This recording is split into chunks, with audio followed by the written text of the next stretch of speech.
Well, welcome to our final program that the AAAC is doing regarding Black History Month. And let me just say it's an awesome privilege and honor to represent the Secretary's office. You can't have Black History Month without some Stevie Wonder, and it's the old Motown sound. And to introduce our special guest who will be introducing our special guest, the Lieutenant Governor Mandela Barnes, here to join us is our Deputy Secretary, Paul Hammer. Deputy Secretary, I'll turn it over to you. Thanks, Joe, and congratulations to you and the entire Affirmative Action Advisory Committee for yet another great event. I really appreciate everything you've been doing over the course of the last year. Good afternoon, everyone. I'm Wisconsin DOT Deputy Secretary Paul Hammer, and it is my pleasure to welcome you today to the final event of our 2021 Black History Month celebration. I'm honored to introduce our guest for the afternoon, Lieutenant Governor Mandela Barnes. And I want to tell you a little bit about the Lieutenant Governor's background. On November 8th, 2018, Mandela Barnes was elected as Wisconsin's 45th Lieutenant Governor. He is the first African-American to serve as Lieutenant Governor in Wisconsin, and the second African-American elected to statewide office here. Born and raised in Milwaukee, Lieutenant Governor Barnes is the son of a public school teacher and a manufacturing assembly line worker. Both union members, both helped shape his worldview. A proud product of Milwaukee Public Schools, the Lieutenant Governor graduated from John Marshall High School in 2003. Lieutenant Governor Barnes is an alumnus of Alabama A&M University. After college, he worked for various political campaigns and in the mayor's office in Milwaukee. He was also an organizer for the Milwaukee Inner City Congregations Allied for Hope, a faith-based or interfaith coalition that advocates for social justice. In 2012, at the age of only 25, Lieutenant Governor Barnes was elected to the Wisconsin State Assembly, where he served 2 terms. In his time in the Assembly, he was chair of the legislature's Black and Latino caucus and became a recognized leader on progressive economic policies and on gun violence prevention policies and legislation. In his current office, Lieutenant Governor Barnes serves as the chair of the Governor's Task Force on Climate Change and also serves on the Governor's Health Equity Council, Wisconsin Criminal Justice Coordinating Council, Wisconsin Missing and Murdered Indigenous Women's Task Force, and the statewide 2020 Census Complete Count Committee.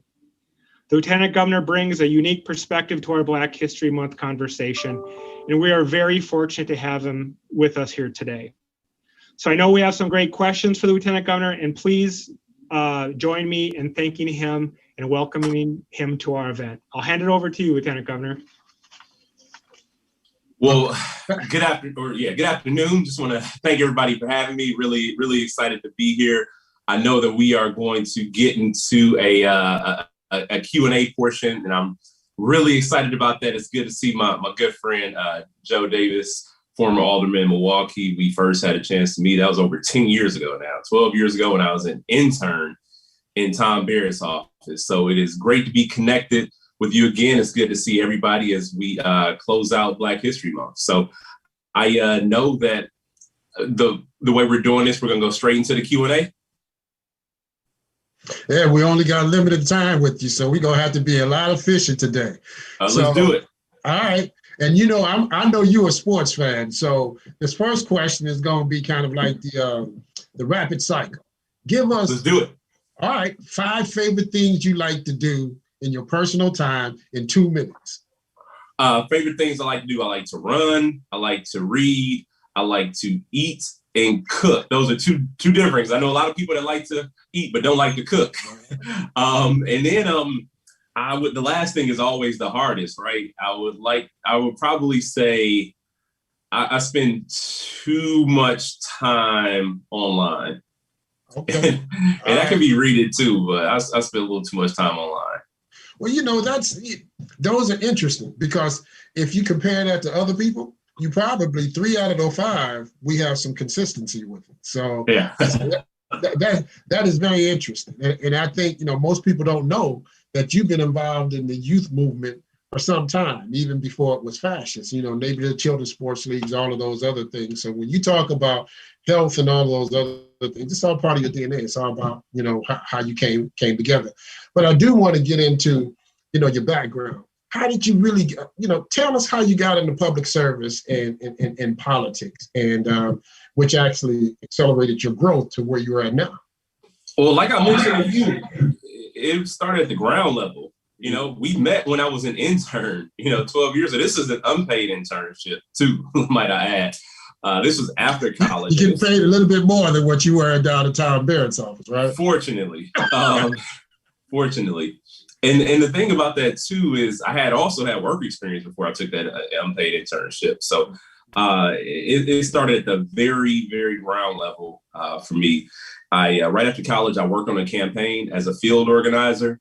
After that, I then, like I said, came back home and did the unpaid internship in Barrett's office. Then I got bumped up and I became a receptionist in the mayor's office. And I tell people about the story too, because when they initially offered the position to me, I turned it down. I don't know. At that point, I figured I didn't think that was going to be the role for me. I didn't think that that's what would help me get to where I wanted to be. But it was the most impactful position, at least until that time, that I ever been in. I would not be a lieutenant governor if I had not been a receptionist in that office. I got to meet so many people and learn so many things throughout that process and learn how government actually functions. Well, we're proud of you, man. We've, those of us from Milwaukee and know you, seen you ascend the ladder and seen how you really were true to the game, as we say. So transitioning from there, mayor's office, state assembly, private sector, and now as the lieutenant governor, what does it mean for you to personally to be the first African-American elected to the lieutenant governor's office? And what should this mean to the next generation that's coming through the state of Wisconsin, as far as African-Americans are concerned? Yeah, it's an incredible honor to be in this role, to serve in this position, especially at a time where there is a reckoning in terms of racial justice across this country. But I want to normalize it, right? I don't want this to be a novel thing. When we start elected Black people, elected people of different races that haven't typically held higher elected offices. That could be women, that could be people of different faiths, all sorts of backgrounds, right? I want this to not be the thing that we even have to talk about all the time, where we have to say, oh, this is the first Black, where it's just this, where something we have to be sort of surprised about, or have it as a precursor to the work that I intend to do. Yeah. Dr. King says, don't judge me on the color of my skin, but the content of my character, right? Mm-hmm. And where we come from, having good families always instill in us a character, and we certainly can see it through you. So I know everybody has been focusing on this, and I know that you got the governor's office, along with yourself, have been focused on COVID-19. And I know it's had a devastating effect here in the state of Wisconsin and the quality of life for the citizenry, right? So can you share with us what the administration strategy has been for responding to the pandemic, number one, and then how has it changed over time? Because, the bar has been moved. Everything has been in so much in flux. And honestly, I've seen the adaptability that the administration has really paid attention to it and has redefined the process that you went through. Can you just explain to us how that all occurred? Yeah, and I'll say first that it continues to have a devastating impact. I just lost a good friend of mine yesterday. I'm pretty sure you know him too, Edward Jermaine Bryant. Yes. A real good brother, man. Like just a family man, a person who was so dedicated to community.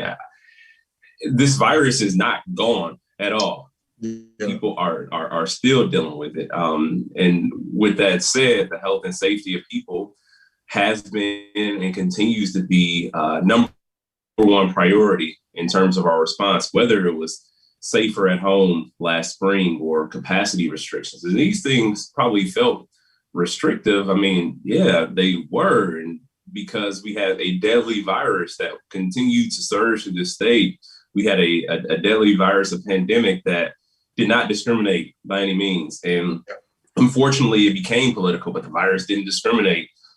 It didn't care what your political affiliation was. We saw, two Republican members of Congress who lost their lives, one who was a current member and another who was an incoming member. Mm-hmm. And we treated the virus as such, as something that didn't have respect for so many of the things that have curtailed the response, right? And with that being said, we had to make a lot of tough decisions, but we let science guide the way. And the governor held the daily briefings with the Department of Health Services. And also we want to be sure to educate people through any avenue that we possibly could to combat disinformation. But we also want to make sure that equity was guiding our decision making, because we did see disproportionate outcomes along racial lines. And unfortunately, we also saw vitriol and aggression towards Asian Americans in this state and across this country. And so we want to be sure to highlight the fact that this isn't caused by our Asian, our AAPI neighbors, but we also want to be sure that we highlighted the fact that Native American communities, Hispanic communities, Black communities were ultimately the ones who unfortunately saw the highest rates of loss of life. And, I go back to in November when the whole issue of equity and inclusion came to us and the executive order. And I'll get to that question in a minute. But it's always been like, since you've taken the state, since you've taken the executive branch, there's a little bit more methodology on how we actually move forward as a government. And one of the things that I know here at DOT is that you guys didn't do the draconian things and started laying people off because you knew that state government would actually have the services it needs in order for you to carry out that mandate. And you guys put a plan together to make sure that the essential workers in the state continue to remain to provide services. And for that, personally, I am grateful. But I certainly want to talk about some people say that this pandemic is a double pandemic, COVID-19 and the civil unrest, right? We've seen it happen. And then due to racial disparities in our state, and as Lieutenant Governor, do you see these two issues interrelated? And then, and if you do, just kind of let us know, how do you think they are related? So they're incredibly related, absolutely. But we know that these things have been the case before. Mm-hmm. We know that the disparities that we have experienced across this state, we've been talking about this stuff forever and had not gotten the response. But it's just like, if let's assume that this stuff was documented in some report somewhere, the pandemic was the highlighter. Yes. And it brought into focus for so many people to finally be able to see, or at least see more clearly, what we were actually dealing with, what the stakes were. And we know that it's not always individual failings, not always individual, actions, but there are systemic barriers, systemic issues, and policy decisions that have harmed and have excluded marginalized communities, particularly communities of color. And that's why we want to be focused on undoing that harm. And that's what opportunity means. It means that every child, regardless of their zip code, regardless of their family's economic circumstances, can be able to thrive. That means have access to quality education. It means that they should have access to quality and affordable healthcare. I think we should be moving towards more universal healthcare personally. And it also means that adults should have access to good paying jobs. And as we see, I guess there's some other issues too I want to mention, because during the pandemic across this country, we've seen a rise of violence. And we need to have outlets for our young people. We need to have activities for our young people. We need to keep them busy. We need to keep them engaged. And that also means, funding for programs. We can't just expect to send children to school, have them come back and think that everything's going to be all right, because that's not the case. We need to make sure that we're looking at the whole child and making sure that there are wraparound services for those students who are dealing with poverty and who have other underlying issues that need to be addressed. And so with that being said, the issues that we're dealing with when it comes to the way communities are addressed in terms of law enforcement, we have to look at this as a broader criminal justice reform issue, because we have problems in the state where we have the highest rate of Black male incarceration, but people don't just end up in jail. There's an adverse interaction with a member of law enforcement that then ends up with a person being in prison ultimately, or not. I'm cutting a few corners here, but I'm saying that criminal justice does not begin at sentencing and end in incarceration. We got to think about what happens before that. We have to make sure that our officers are trained in implicit bias. We have to make sure that we have to weed out certain elements that exist in law enforcement across the country. I mean, we could look at January 6th. There were police officers that participated in the insurrection, and that's not isolated. You know, there's long been reporting about white supremacy, elements of white supremacy within law enforcement. We have to be vigilant about that. We have to make sure that we don't have crooked cops on the street patrolling communities. I think that that's something that has always been talked about in discussion of crooked cops, right? People will talk, they'll think about people who take money under the table or do a drug bust and, cut drug dealers some slack for some money. But there's some other much more, there's so much more else that's nefarious that's out there. And we need good police officers, right? Like we need communities to be safe. I just spoke at the ceremony that the DOT had for our state patrol, right? I'm ready. Let's commend people for doing a good job. There's a lot of heroic life-saving efforts that take place. The fact is, we need to make sure that justice is applied equally to make the job easier for law enforcement. And, people are doing the right thing, and there is trust on both sides, and it's easier for police officers and safer for them to do their jobs. And, there's two things that as far as a comment on that, because it was relayed very eloquently. And number one, it reminds me of your first name, Mandela. And I always taught you that because you spoke truly like Madiba, like Nelson Mandela, the humanitarian, but the matter-of-factness of the issue. And you're absolutely right. Sometimes psychological evaluations can play a role in making sure that we accomplish exactly what you talked about, and that is making sure that the risk factors for government does not exceed, is not tipped on that right side, because sometimes everybody's not, let's say, cut out to be a law enforcement officer because they have awesome powers. As Superintendent Burrell talks to you all of the time about that. It's a tremendous responsibility, and I'm glad you're at the helm. And then the other thing I will say is that as you were responding to that, I think about the Black males that are growing up here in Milwaukee and Madison and down in Racine. And when you come and greet them in your position, how much of a smile and inspiration that you give them. And I'm pretty sure that they give you inspiration also, which leads into, and you can respond, but I just felt, from that standpoint, just listening to your response on the two pandemics that may be separate, but there's a crisis in Black males, and whether it's poverty or anything else, and the relationship between police-community relationships, and this particular health crisis that we're in. And I'm glad that you see them interlocking, because eventually we're going to have to pay attention to how they are related. So I'll ask this to kind of segue into it, and that is in November 2019, we got this executive order, diversity, equity, and inclusion. Some of us pretty much fell out of our seat. Woo! Good gracious, this is coming down the pike, and now we get an opportunity to do research and gather data to find out if it's true or not.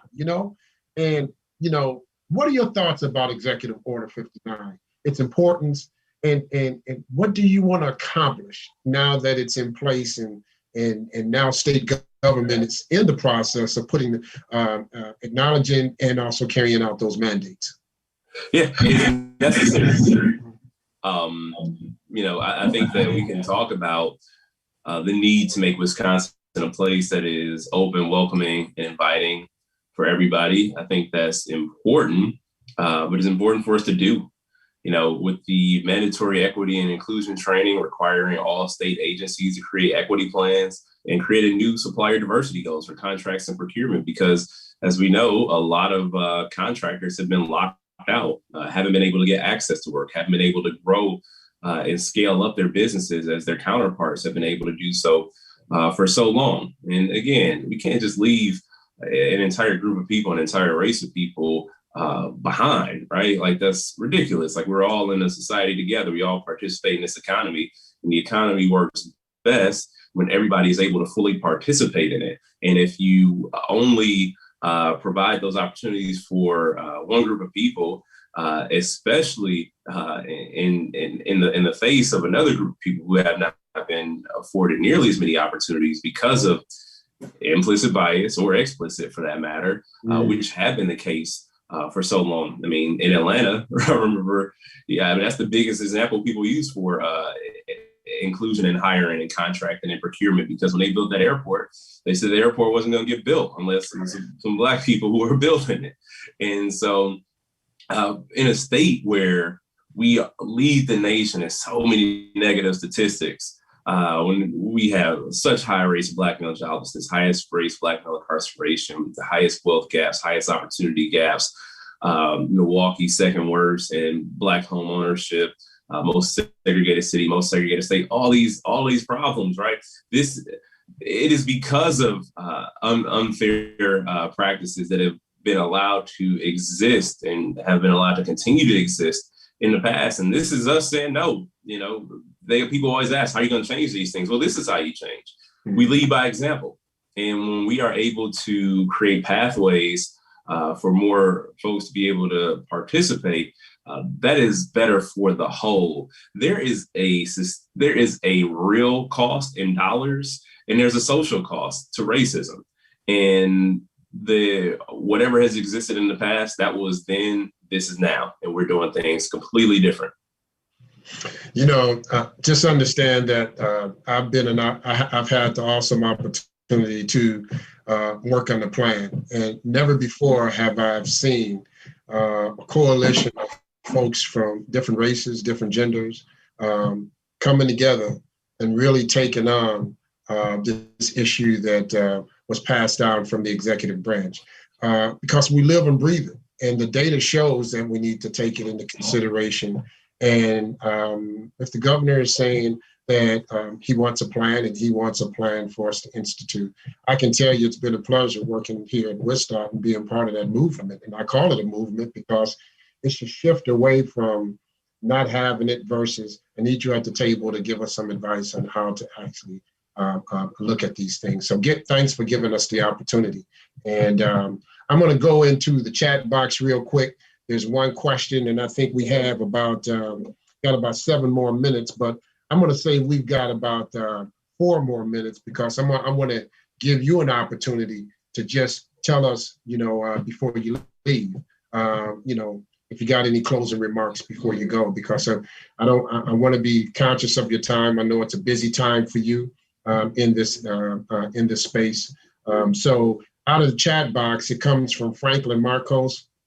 He says, what is the governor's office doing to address systemic racism in Wisconsin?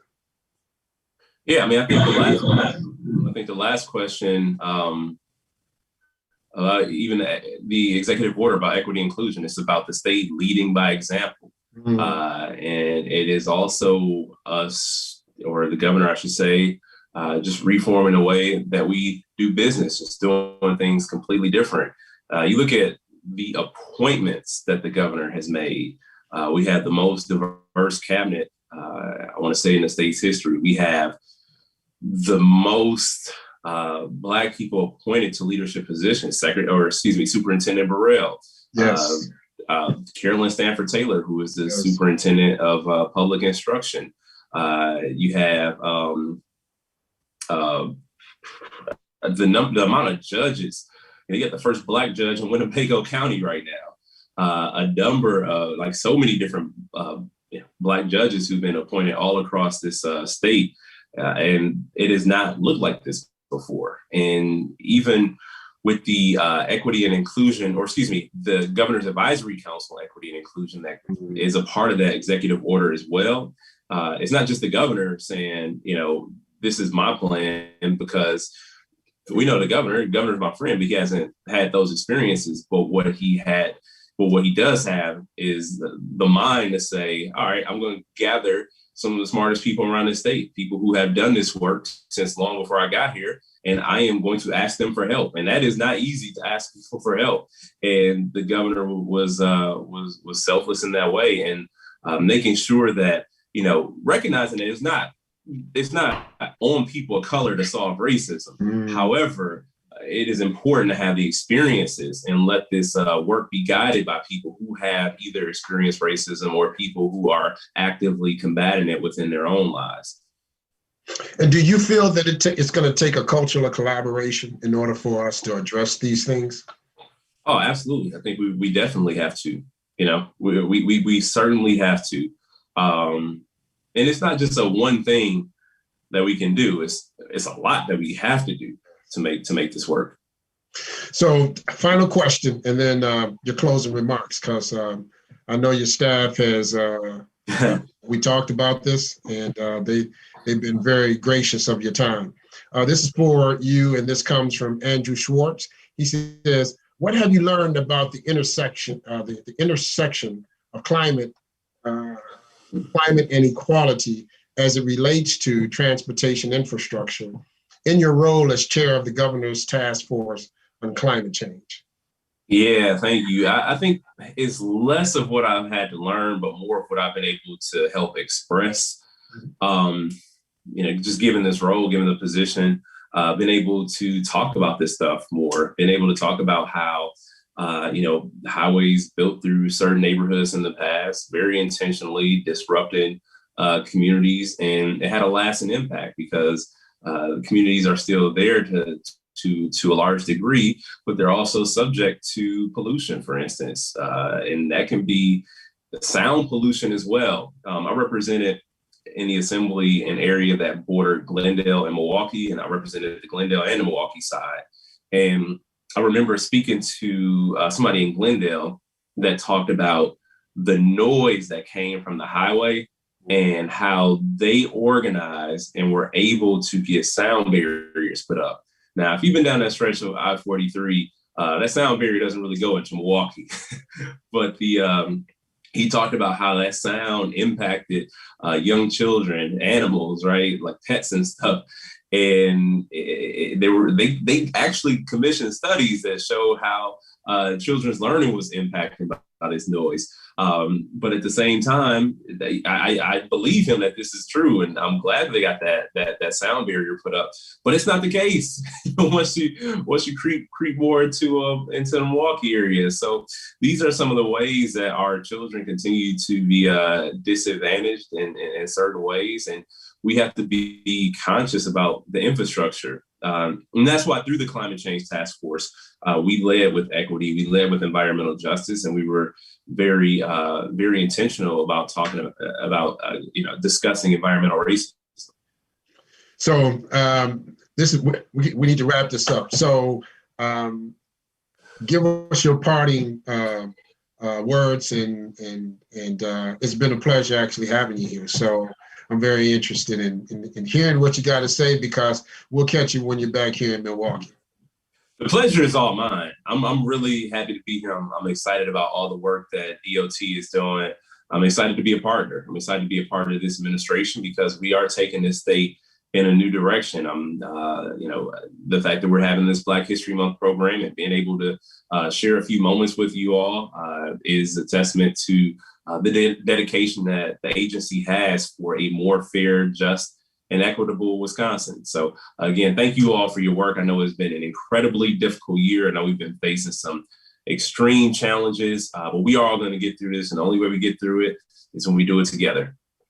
Thank you, because the AAAC is actually under the Secretary's office. So on behalf of Secretary Craig Thompson and Deputy Secretary Paul Hammer and Assistant Deputy Secretary Joe Nilstuen. We want to thank you for accepting our invitation, coming and sharing this conversation with us, Lieutenant Governor. And you know, we're just ecstatic on Black History Month that we're able to actually kick this off with you as our keynote speaker, or let's just say our closer, if you're a baseball fan.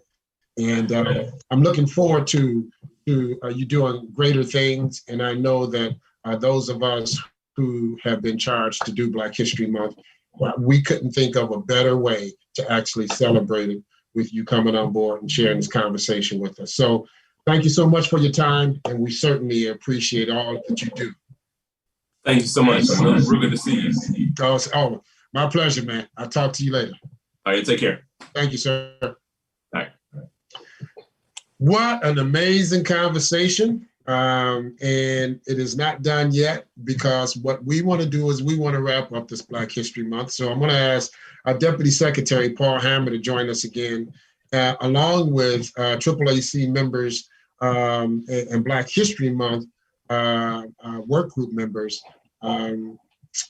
Carolyn Hunt and Celeste Peterson. Can you guys come on board for us? And you know, when you have that type of candid conversation, and that's what we wanted. We wanted to have a conversation regarding DOT and regarding you know, areas around the state.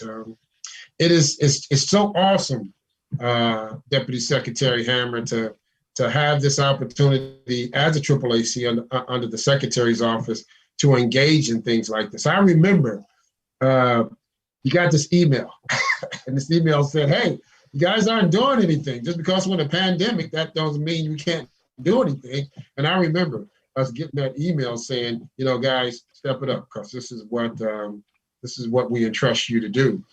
What does this mean now that we've had these 4 Black History Month programs with these keynote speakers? What does it mean to you and Secretary Thompson out of your office on how we move forward? Well, that's a great question. You know, I think the one unfortunate side effect of Black History Month is that it suggests that we only think about it for a month, and really, you know, what we're learning in these sessions and the other events that the AAAC is carrying out over the course of the year, which is really raising all of our collective consciousness of and getting us to accept and understand and incorporate diverse opinions and cultures and backgrounds into how we do business. And we know, you know, we've learned it here. We know from academic studies, we know it from all over, that the more diverse individuals you have in your decision-making structure, the better decisions that you're going to make as an organization. And so we see, you know, if we can be more successful in some of our diversity initiatives, that means that DOT will be more successful as an agency. And that's, you know, what in the Secretary's office, that's what we're trying to do, is make DOT and all of you as successful as we possibly can. So, but I think that the timing this year works out really well, because it's a very exciting time here at DOT. We just published our diversity, equity, and inclusion plan, and I would compare that to almost any other state agency's plan in terms of that there are both, I think, easily obtainable goals, and there's some stretch goals that we need to strive for as an agency. And we have, you know, an equity and inclusion committee that is going to be helping us in the Secretary's office, helping the board of directors to achieve those goals and holding us accountable. Also, we're in the process of filling an equity and inclusion officer for the department. Some of you may have seen that the governor's budget mandates that all executive branch agencies create such a position. We did that on our own before we knew that was going to be in the governor's budget, because it's a priority for us. And so I think, you know, we've had, you know, great affirmative action advisory committees before. We've had really active members. We've had, you know, different initiatives in the past. that maybe moved the ball down the field a little bit. But I think we felt that we needed to sort of institutionalize it as a program. And so that officer is going to be in the Division of Budget and Strategic Initiatives, because we see that as of strategic importance for the agency. And so we're just really excited about what that means for the future and how that might change the way we recruit for some of our vacant positions, but more importantly, retaining good talent of all backgrounds, of all cultures. And so it's an exciting time. That's probably a really long answer for a short question. Sorry. No, that's awesome, man. I mean, because I think that's what the employees want to hear, and that's a good thing. So the next question is actually going to come from Celeste Peterson. She has a question she'd like to ask you on this Black History Month program. Celeste? Hello, thank you. Yeah, I was just going to ask you about something that the Lieutenant Governor had mentioned. So when we brought up the Executive Order 59 on diversity and inclusion, what are some of the efforts that you feel that WisDOT has already made towards being open and welcoming? Well, I mean, the biggest accomplishment and effort was the formation of the Equity Inclusion Committee, which was I would say probably in my time with the department, I can't think of an effort that it was as inclusive across divisions and at various levels. And so we brought people from the staff level all the way up to the administrator level. And that the plan, which was the culmination of their work, was not an easily produced product. It was the result of a lot of incredibly hard work and some really, I think, open conversation. And the fact that they could come together and find agreement on that product, I think says a lot for the department. I think also too, what has happened is that at the executive level across the enterprise, the secretaries, deputies, and assistant deputy secretaries have gone through a program of equity inclusion training. For me, the most meaningful one that I participated in was about generational trauma. And we can't spend too much time on that now, but I would like to find ways that we could work that type of training and make it available for the department. And then most recently, as you know, the board of directors last week participated in a Native American cultural awareness training, which is an abbreviated version of what our tribal affairs program puts on. It's normally a 2-day program that we provide for. Often it's DTSD field folks who may be working with the tribes or tribal members. We've been pushing more recently to get state patrol folks involved and DMV folks who especially might be interacting with tribal members and may not have we just might be coming from different directions, and the need to have a higher consciousness level and knowledge level of where we're coming from and where they're coming from, where we're coming from. And so it was one of the most valuable trainings that we've had. And, sometimes the board of directors can get into a rut of, we just kind of do updates and this is what's going on the federal level. And so we're looking forward to doing more training like that in the future. Again, long answer, sorry, but it's exciting what we're doing. So Carolyn Hunt, she's on the call. She's part of the Black History Month work group. She's got a question for you, Deputy Secretary. Carolyn?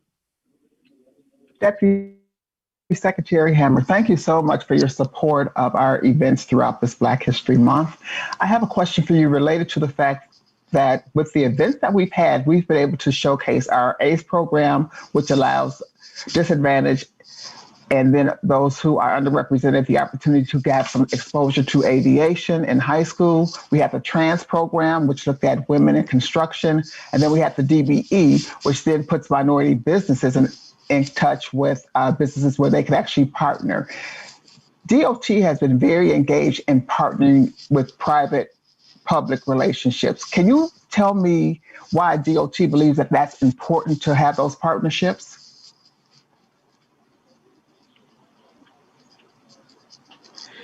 Well, I mean, again, I can answer it on a couple of levels. One, on a personal level, I think we benefit as we become more diverse as a society and as an agency. I think we benefit by being more inclusive and having, being involved in partnering with folks with different backgrounds, different cultures, different ways of looking at things. The other thing is, even, if you look at what we do as an agency, we don't build anything, right? And we make sure we take the steps to make sure something gets built, but we don't build anything. We don't know how to build a bridge. But we can design a bridge and we can oversee the construction of a bridge. But we rely very heavily on certain industries, road construction industries, companies, folks involved in, airport construction, just to name a few. And, to be honest, there are workforce shortages in a lot of these industries. And to be honest, they don't necessarily always have a good track record of looking outside the traditional places for employment. And, the aviation industry is a great example.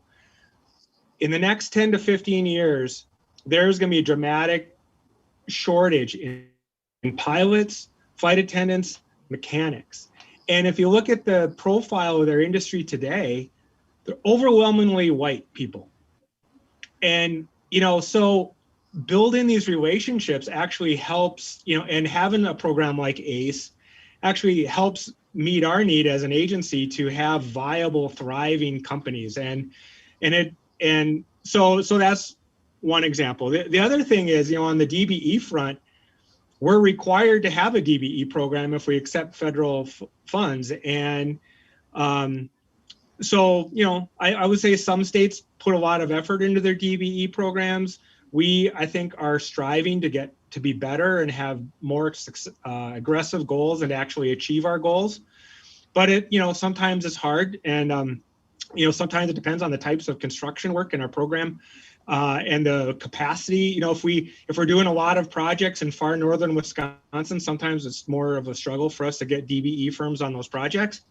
But I just think it's, we're doing a societal good. I mean, we invest a lot of money in our economy, and we can do that in a way that is sort of creates a tide that floats all boats. And so, the more businesses we can invest in, the better we do for our economy. Thank you for that. And I do have a follow-up question in regards to what Celeste had asked earlier. When we actually talk about training, are there going to be opportunities for cross-training across our various divisions?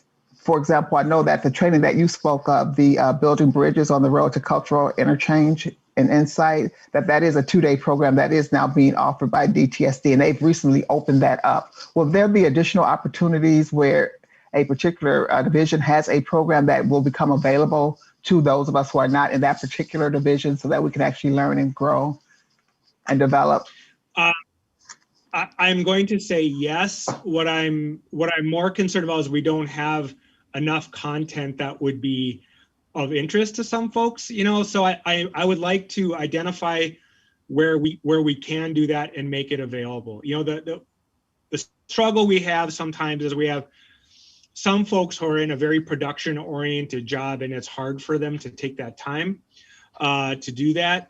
But I want to explore that more. And, and one of the areas where that's a challenge is DMV, right? I mean, the folks in our DMV service centers, they're working really hard from the time they get into the time they leave. But in a way to kind of help find a creative solution to that, the new board of directors sponsor of the Equity and Inclusion Committee is going to be Christina Boardman, the administrator for DMV. So I'm hopeful we can find ways to, one, free up staff time to do that. And then I want to work with DBSI and HR to find more of those training opportunities. So we are open to it, yes.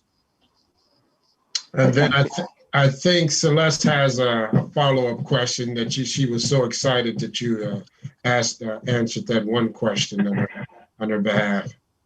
Sure. Celeste, you there? Unmute you. Yeah, there you go. Well, I had a question related to one of our events that we had earlier for Black History Month, but I could follow up to the training that he was talking about and just ask him if he'd be willing to share, like, just what he took from it personally. You mean the tribal affairs training? Yes. She's putting you on the spot now because you know that is her passion. Sure. No. And this is a conversation. No, it actually, right. No, it relates to the other training. I made a lot of linkages in that training to the sort of the historical trauma or generational trauma. I've heard it referenced both ways, where, you know, if you look at a culture and there are certain pillars in every culture that is incredibly important to the identity and the functioning of that culture. And if those pillars are taken away, what that might mean, not just to the people who are living it now, but what it might mean for the next generation and the generation after that. And with both trainings, you know, the focus was on sort of the plight of the Native Americans in the United States, and what in this more recent training last week, Silas, what was resonated so much, and, you know, I knew about this growing up but kind of forgotten, was the boarding schools that were the system of boarding schools around the country, where Native American children were compelled to leave their families, leave their tribal lands, and attend these schools. And the thousands and thousands of children that were forced from their families, from even the western part of the United States, and brought to schools on the East Coast, you know, the largest one being in Pennsylvania. And in some cases, parents, Native American parents, who initially refused to send their children, and they were imprisoned. I mean, there was a picture in the training of these men they were at Alcatraz because they didn't want to send their children to the boarding school. And then when they were at the boarding school, the goal was basically to beat the Indian out of them. I mean, those were the quotes of the people who set the policy or ran the school. And so the generational effect of that, of, you know, some of these kids, their parents died while they were in school and they never got to know their parents, and they were lost between worlds. And they weren't quite Native American. They certainly weren't white Americans. And that struggle that continues today. I think for me, that was very powerful. That's, you know, that becomes a common theme with those who are marginalized or the protected class here in the United States, and even here in the state of Wisconsin. The African American communities have the same problems, and those problems tend to impact the next generation, because we are now starting to talk about trauma-informed care, but when it deals with DOT, and we have so many things on our plate, and we have such a plethora, you know, of employees and tasks to do, it's refreshing to see that we can have these conversations so that our work environment can become a lot more productive, but it can be a lot more inclusive. And we don't come to the table, Deputy Secretary, as with the issue of implicit bias, but we come to the table understanding that everyone has value. Everyone has an opportunity for leadership. It's just a question of where do you get the opportunity to fit in so that you can actually contribute. And that's why for us here at the AAAC, having a very variety of ethnicity that's participating, gender and also cultural-wise. We take this responsibility on behalf of the Secretary's office to give you very thoughtful, data-driven, and from our standpoint, concise recommendations so that you have the tools that you need in order for you to make that decision. I'll just share this with you. Jason Fields and Mandela Barnes, when you take a look at both of those African-American men, when you see them now and the accomplishments that they made, they weren't always that way. They grew up in a very challenging neighborhood, and they were able to, because of the parents, were able to survive what we consider an urban area that we have throughout the whole country. And it tells us there's a light on the horizon, but the key thing is that how do we continue to keep that spark in order for, whether it's Native Americans, whether it's African Americans, whether it's Asian, Latinos, how do we keep that spark so the next generation can actually then have an opportunity to provide for their families? Right. Because that's where the middle class comes from. And so, and it's refreshing to actually hear you say that, because in years past, we didn't have leadership. They would tuck it up underneath the rug and say, we'll figure it out later, and they never came back to it. But it really is refreshing to actually hear you say it, yourself and the Secretary, especially as we were deliberating with the Diversity, Equity, and Inclusion committee on behalf of your office. It looks like you're chomping at the bit to say something, so I'm gonna just step back and allow you to do your thing. Who, me? Yes. No, I'm doing my job. but no,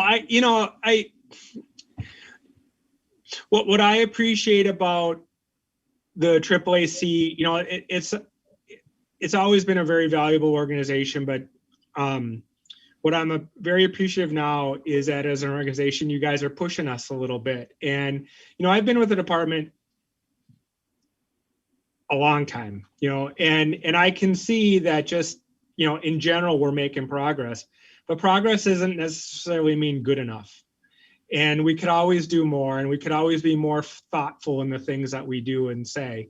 And so I appreciate, the opportunities we have for the future, but I appreciate what you guys do and what we're going to be institutionalized with the new Equity and Inclusion Officer is, folks kind of pushing us and saying, hey, you know what? You guys could have maybe done that better, or did you think of this? And, I'm going through that now even a little bit where some of you may know I've been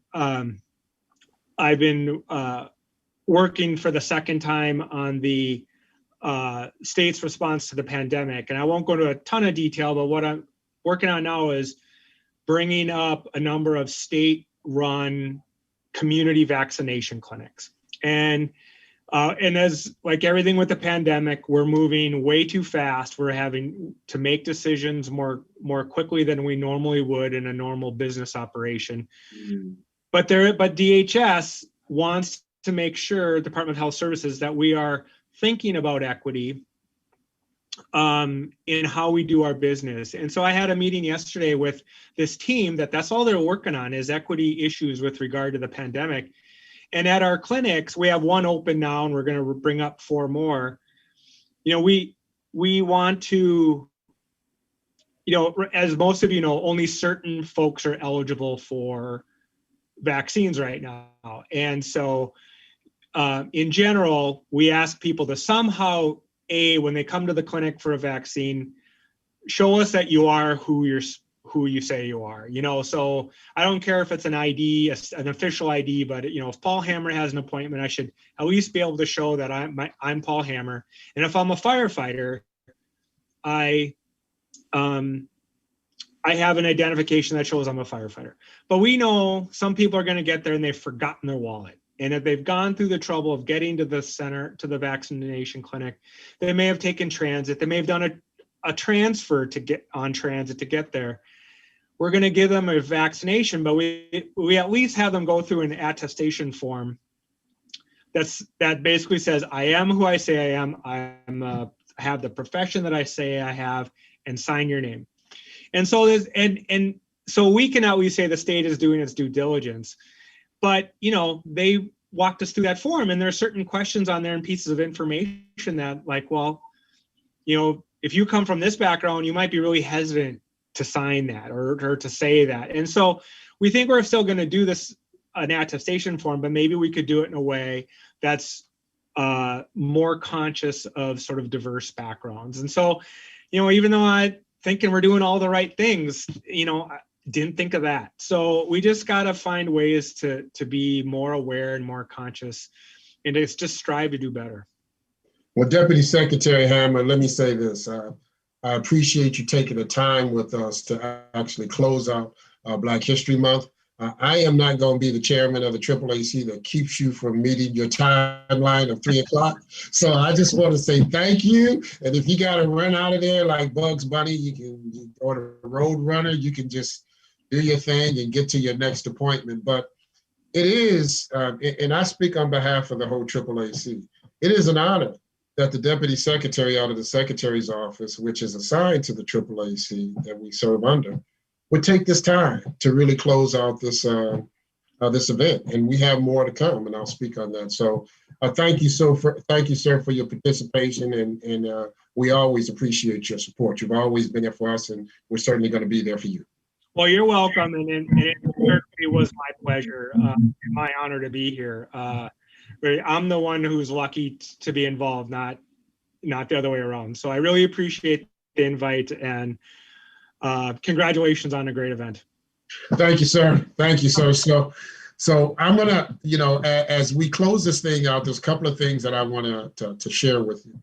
As we move forward into the following events that we have, the AAAC in March will actually have the Women's Month event. That Women's Month event will actually have a panel discussion, and the panelists will be Christina Boardman, Division of State Patrol Captain Ann Maxon, Milwaukee County Department of Transportation, and the Director of former WisDOT DTM Bureau Director, Donna Brown Martin, and then DBM Financial Services Supervisor Q Vu, and then former WisDOT Administrator Lynn Jia. So that will be next month in Women's Month celebration with a panel discussion.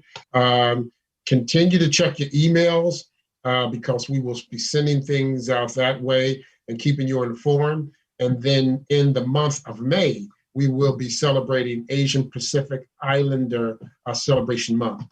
We were supposed to do it last year, but the pandemic came along and we had to cancel all events. But now we're virtual. We'll be able to share that with you.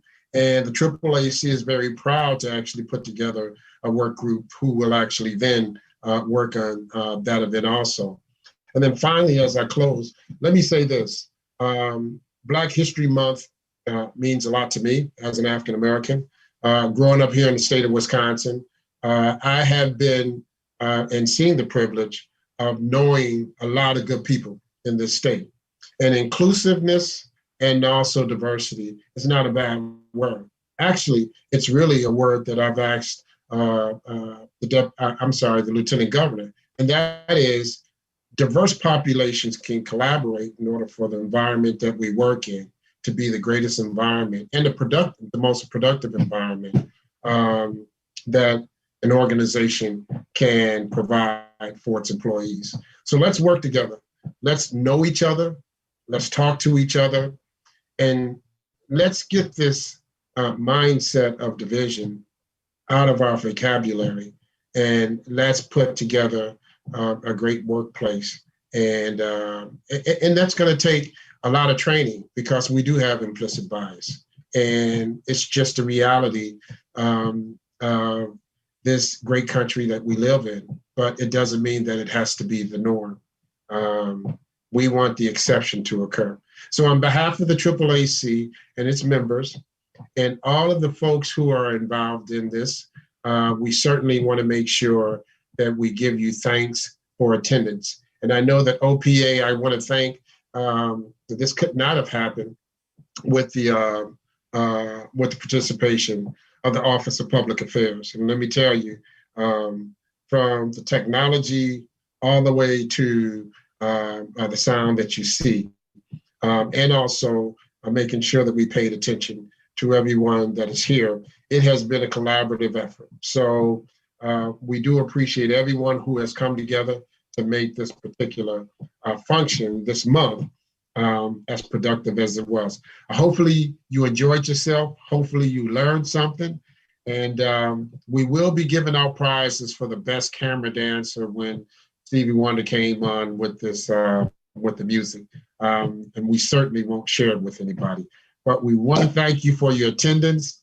It's been a fun ride for me as chairman of the AAAC.